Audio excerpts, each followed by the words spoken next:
시계를 제조하기 위해서는 특화된 전문 업체들로부터 다양한 부품을 공급받아야 합니다. 아시아에서 시계 제조의 인프라를 활용할 수 있는 국가는 우리나라와 일본, 중국뿐입니다. 90년대까지만 해도 대한민국의 시계 제조 능력과 규모는 묵직한 존재감을 가지고 있었으나 안타깝게도 현재는 일부 파츠만 생산하는 수준입니다. 대부분은 중국으로 이전되었고 지속적인 투자가 필요한 기술 수준도 도태되어 사실상 명맥이 끊겼다고 볼 수 있습니다. 때문에 오늘날 시계 제조를 논한다면 세계의 공장인 중국을 빼고 이야기하기는 어려울 것입니다. 스위스 메이드도 중국산 파츠를 사용한다는 건 이제 공공연한 비밀축에도 끼지 못합니다. 그럼에도 불구하고 일부 마이크로 브랜드만 유독 중국산이기 때문에 품질이 낮다는 혹평을 받는 이유는 무엇일까요? 시계 제작의 경험에 근거해 저희가 추정하는 이유는 크게 세 가지입니다. 중국 내 시계 파트 생산 업체는 무수히 많습니다. 공식적으로 산정된 등급이 존재하는 것은 아니지만 업체 관계자들 사이에서는 A부터 D, E 정도까지 등급이 나뉘곤 하며 당연히 생산되는 파츠의 품질 차이를 보입니다. 상위 등급의 생산업체들은 스위스 브랜드를 비롯한 주요 거래선과 안정적인 공급 계약을 맺어 높은 단가를 보장받으며 지속적으로 생산을 하고 있습니다. 이런 정도 등급의 생산업체에 마이크로 브랜드가 비빌 여지란 전혀 없으며 면전박대를 당하기 일쑤입니다. 결국 주문자 상표 부착 생산, 즉 OEM 홍보의 주력인 생산업체에게 의뢰를 할 수밖에 없는데 억울하게도 이 중 상당수가 초저가 쿼츠 패션 시계 위주의 생산을 하고 있기 마련입니다. 마감이나 품질을 논할 수 없는 제품을 박리담회식으로 대량 생산에 집중하는 곳이죠. 그렇게 낭패를 보지 않으려면 기존 생산품 중 우리가 원하는 것과 비슷한 공법이나 마감이 적용된 샘플을 요청해 제품 구현 가능성을 확인해야 합니다. 업체마다 10만원 남짓한 페덱스 특송 비용과 소정의 샘플 비용을 요구하겠지만 수천만 원의 생산 비용을 아끼기 위해서는 필수입니다. 경험상 100여 곳을 접촉하면 그중 95곳 이상이 핸즈, 다이얼, 케이스, 브레이슬릿 모양을 한 금속 쪼가리를 샘플이랍시고 보내오는 게 현실입니다. 업체 홈페이지나 위챗 혹은 왓츠앱으로 받은 이미지만 믿고 진행했다가는 처참한 마감에 저품질 시계 브랜드를 탄생시킬 것입니다. 업체들이 선정하여 보낸 샘플들을 확보하고 나면 이를 통해 해당 업체의 등급을 파악하는 것이 중요합니다. 일정 등급 이상의 업체들은 저마다 생산 설비와 스위스 등으로의 납품 이력을 피력하기에 수령한 샘플들로 업체의 옥석을 가리는 절차는 신중해야 합니다.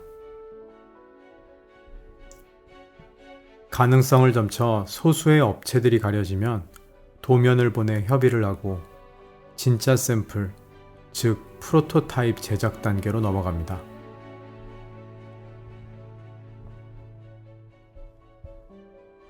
제대로 된 업체를 발굴했다면 이제 생산 원가를 협의해야 합니다. 제값을 쳐줄수록 양질의 제품을 선적하는 것이 중국 현지의 단순한 논리인데 생산 기술이나 만듦새, 설비에서 차이가 나는 것이 아니라 QC 허들이 높아지기 때문입니다. 간단한 예로 설명하자면 동일 디자인의 케이스를 발주하는 A 업체와 B 업체가 있다고 가정하겠습니다.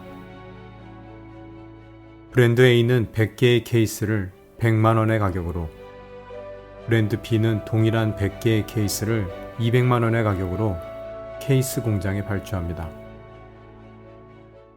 공장은 브랜드 A에게 생산된 100개의 케이스를 전량 납품합니다. 반면에 브랜드 B에게는 더 많은 수량을 생산해서 고객의 높은 기준을 충족시키는 양품 100개를 선별하여 납품합니다.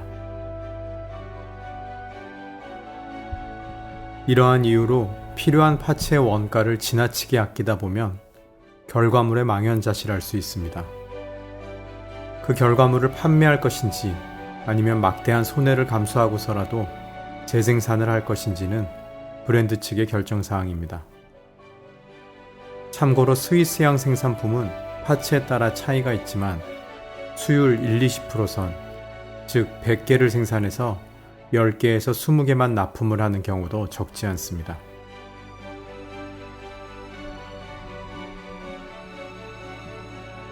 사실 이 시대에는 누구나 마음만 먹으면 시계를 만들 수 있습니다. 그저 집에 앉아 롤렉스 서브마리너 사진과 함께 원하는 크기와 판매가를 기입하면 중국 공장에서 알아서 디자인 작업과 생산을 도맡아 해줍니다. 이런 생산 공장의 대부분은 각각의 파츠를 생산하는 협력사들에게 외주를 줘서 검수 및 조립하여 납품하는 역할을 하는데 이를 턴키 방식이라고 합니다. 마이크로 브랜드 입장에서는 원가도 저렴하고 신경 쓸 일도 없는 장점이 있는 반면 그게 독이 되어 돌아옵니다. 끼어 팔기식처럼 원가를 낮추고자 품질이 떨어지는 협력사가 들어오는 것은 필연적이기 때문입니다. 한두 번 납품하고 나면 없어질 확률이 높은 마이크로 브랜드를 위해 뛰어난 파츠 협력사를 발굴하는 일도 없습니다.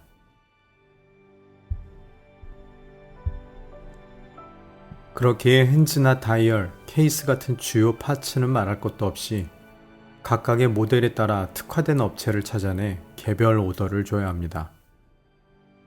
케이스 업체들은 다이버냐, 드레스워치냐에 따라 생산 능력이 갈리기도 하며 다이얼도 표면 마감의 종류에 따라 잘하는 업체가 다양해집니다.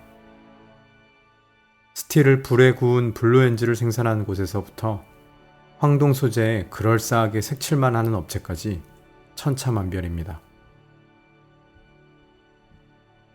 시계 구조와 제작 방식에 익숙한 것은 물론 업계의 현황에도 눈을 뜨고 있어야 위험을 피하고 최선의 선택을 할 수 있습니다. 생산을 위한 공용어인 일러스트, CAD, 3D 렌더링을 통해 예상되는 문제를 사전에 파악하고 개선할 수 있어야 하는 것도 당연하고요. 글라스도 케이스를 제조하는 앞의 과정과 크게 다르지 않습니다. 일반적인 평면 글라스 대비 가공 전 소재인 원장의 두께가 두꺼울 뿐만 아니라 앞뒷면 모두 곡면 가공을 해야 하는 이유로 생산 원가가 상승하지만 포켓 워치의 특성을 고려하여 박스 형태의 더블돔 사파이어 글라스를 사용합니다. 이를 제작하면서 중점적으로 신경 써야 할 두 가지 요소가 있습니다. 첫째는 스텝 베젤의 너비와 곡률에 맞춰 글라스의 높이와 곡률이 연속성을 갖도록 비율을 조정하는 것입니다. 이는 도면상 수치대로 프로토타입을 제작하고 시각적인 검토는 물론 촉감까지 고려해 확정합니다.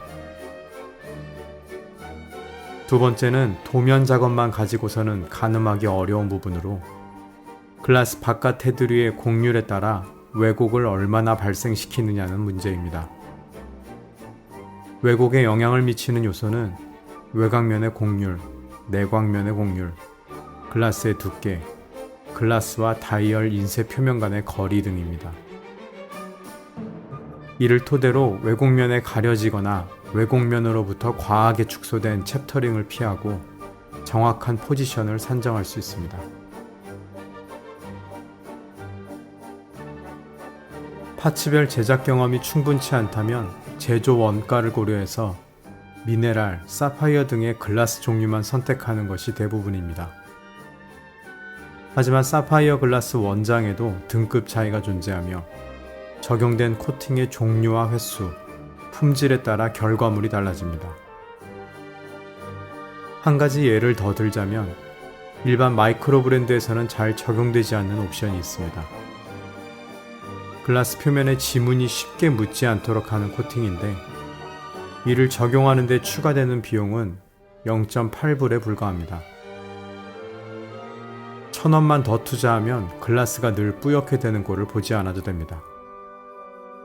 원가의 문제가 아니라 몰라서 놓치는 세심한 과정들을 직접 챙겨야 하는 건 제작자의 선택사항이 아니라 의무입니다.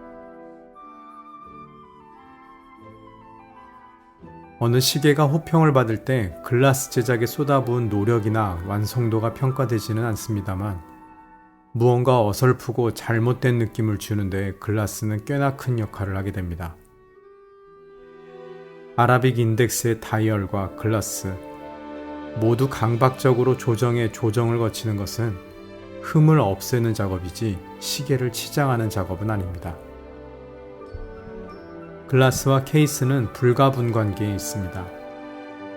상호 간의 조화가 전면에 드러나는 것은 물론 기능성을 보장하기 위해 설계 단계에서부터 생산업체 간의 원활한 의사소통이 필요합니다. 업체가 보유한 기존의 금형을 사용하지 않고 새로운 금형을 제작하기에 글라스도 케이스와 베젤의 금형에 맞춰 제로 베이스에서 설계를 해야 합니다. 러그의 각도와 형태, 러그홀의 위치와 케이스백까지 모두 새롭게 디자인 및 제작이 되기 때문에 이를 세심하게 조정하면 착용감마저 좋은 형태를 완성시킬 수 있습니다. 감사합니다.